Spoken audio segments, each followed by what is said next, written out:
Hi there, how are you doing?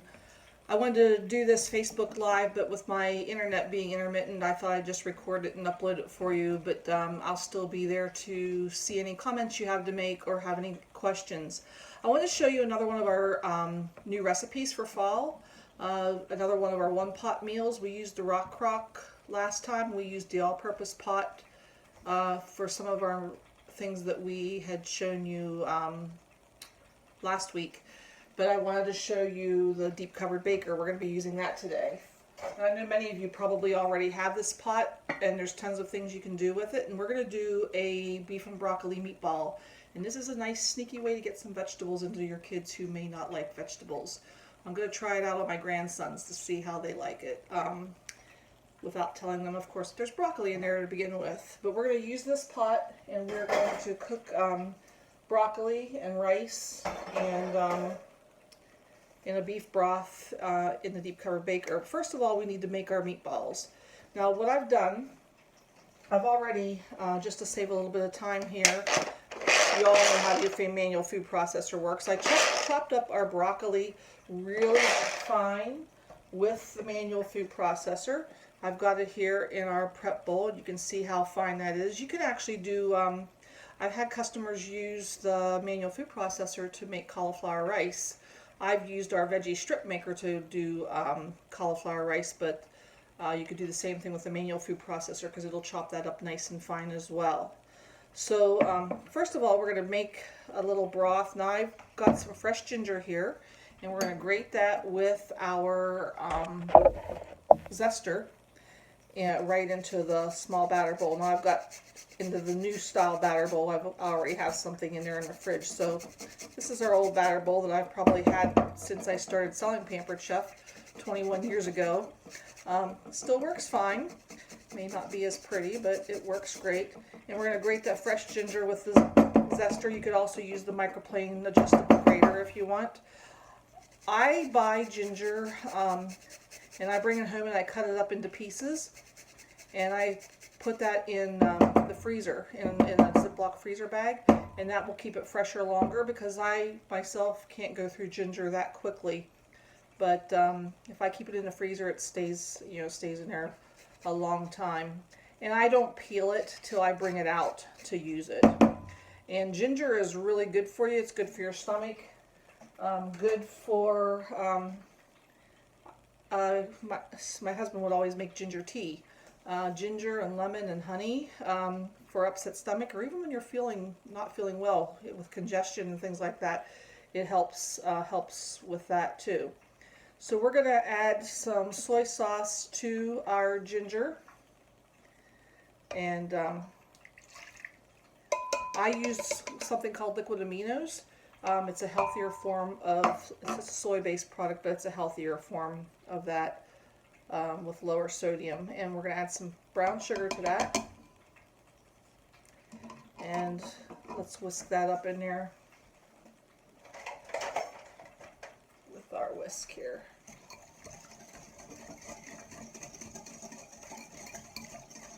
We're going to add a little bit of garlic to this as well. I've got 3 cloves of garlic here, and I know you've probably seen this before, but we're just going to add the garlic right to the bowl we don't have to worry about peeling it or anything.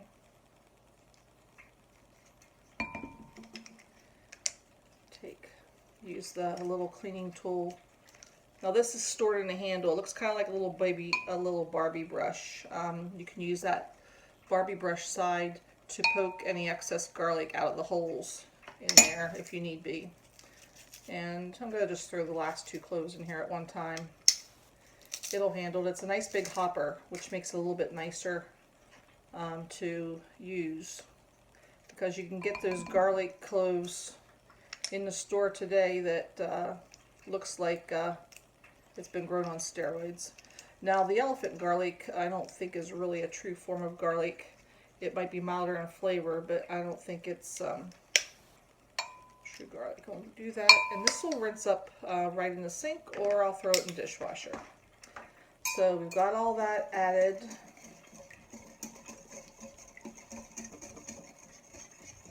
Now what I forgot to do is get a bigger bowl out here for you to I would generally use one of our stainless bowls, but I'll just go ahead and grab my okay.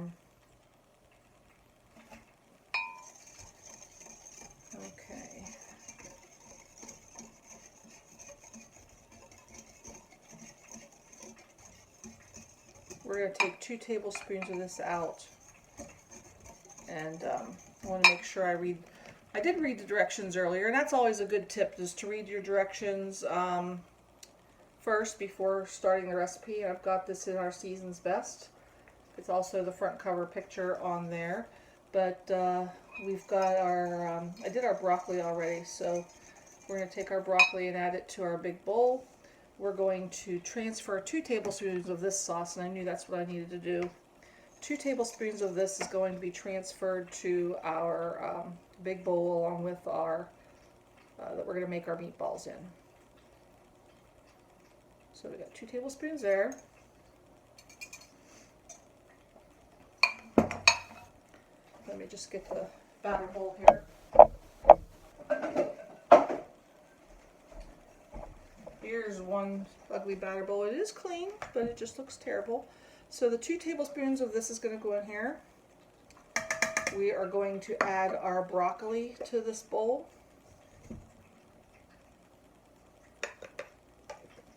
And we're going to add our beef to this bowl. And I actually have a little bit extra beef in here, but I don't think it's going to matter that much. I have had gloves here to wear. Oh.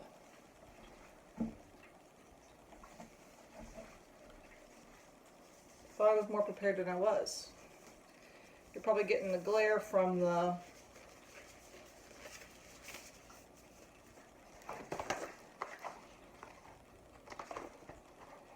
and we're going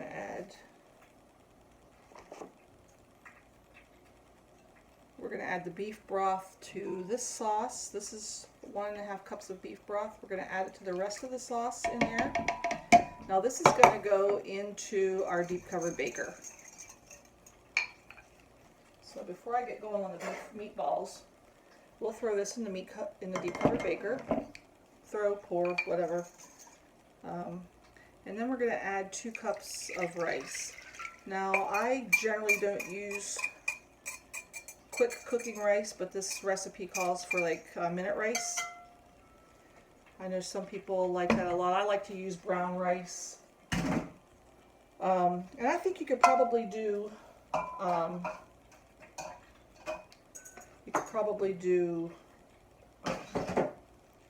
try the minute brown rice as well.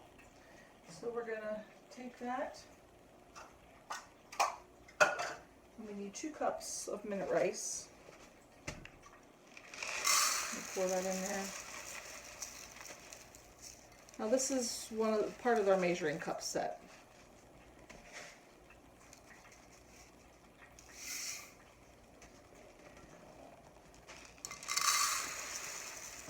And we do have a leveler.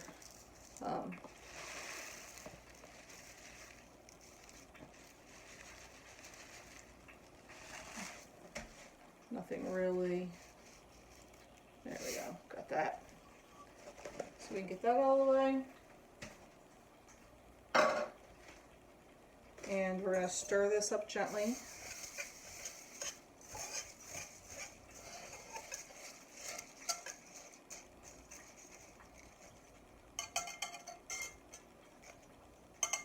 Let's just set that aside for a second so you can see what else is going on in the... So we now have, we're going to add the beef, and we're going to add panko crumbs.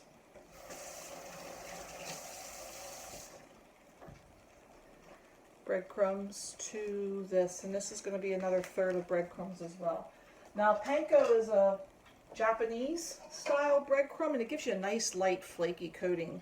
My grandsons love to have chicken cutlets. They would have those when they were in Japan, and it has a nice light coating, so I can kind of make my own cutlets for them if that's something that they'll both eat, by flattening out boneless, skinless chicken breasts. And I think it's for 1/3 cup. Sugar. Let me just double check. Yep.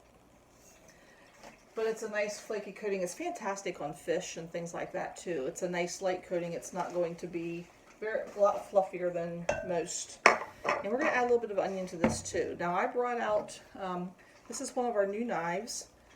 This is the 5-inch Santoku, and you can see how the handles are full tang. You've got the blade going, and this is forged German steel. But you can see that it's full tang, so you've got the metal going clear through the handle, and it's all riveted there. We need to add the whites of the onions to our beef mixture. That's going to be our breadcrumbs. Now, one thing you want to note, I don't know if you took a note, whenever you're doing cutting with the knives, keep your fingers curled back kind of like a claw, and that will help keep your fingers out of the way of being cut. So we're going to add this to our meat.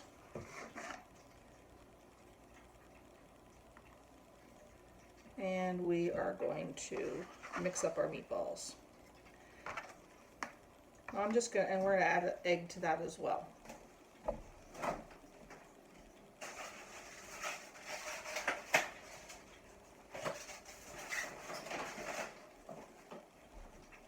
Not doing too well in the prep department, am I? But we're fine. Take that egg and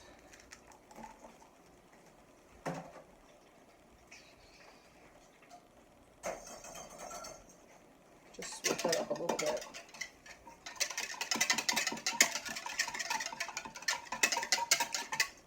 We're going to add that to that. That'll give it the binding agent that it needs to help hold everything together. We'll just mix that up with our hands here. And the broccoli will be hidden right in the meat mixture, so no one will know. Okay. Just kind of fold that around a little bit. Now what I'll do is I'm going to use our medium scoop, and I use that to form the meatballs, and they'll all be the same size. And I've done that before. I do a meatball and marinara sauce, and you can cook those up quickly. I think I had a little extra broccoli in there too, along with the extra meat.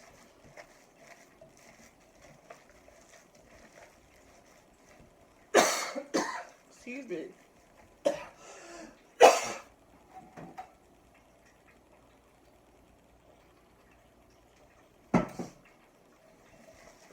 Tickle my throat, whether it's the, shouldn't be the onion, but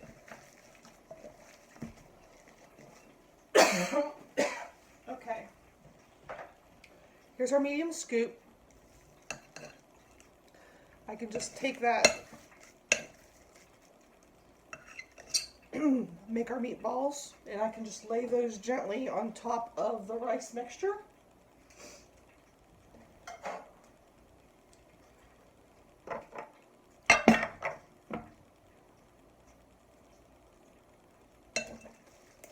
I think what I'll do is grab another glove here.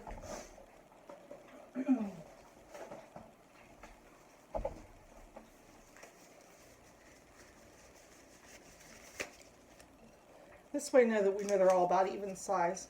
And if I can just make it more into a ball so it doesn't have that flat side, we'll do that. So this is something even kids could always scoop the meatballs out, unless you don't want them to know that there's broccoli in there. So I'm going to go ahead and scoop these on here. We're going to put this in the microwave just for about 9 to 11 minutes, and I can check the temperature of the meatballs when it comes out, and We should get about 15 meatballs, it says, but we are going to probably have a couple extra. So we'll take those and we'll put that on there. I'm going to, then I'll put the lid on it and put it in the microwave for 9 to 11 minutes. We'll check the temperature of the meatballs. And then we're going to add some sugar snap peas to that then. And cook it for another 3 to 4 minutes. So rather than have you watch me make all the meatballs, I'm going to go ahead and turn this off, and I will come back later with the finished product. Talk to you later. Bye-bye.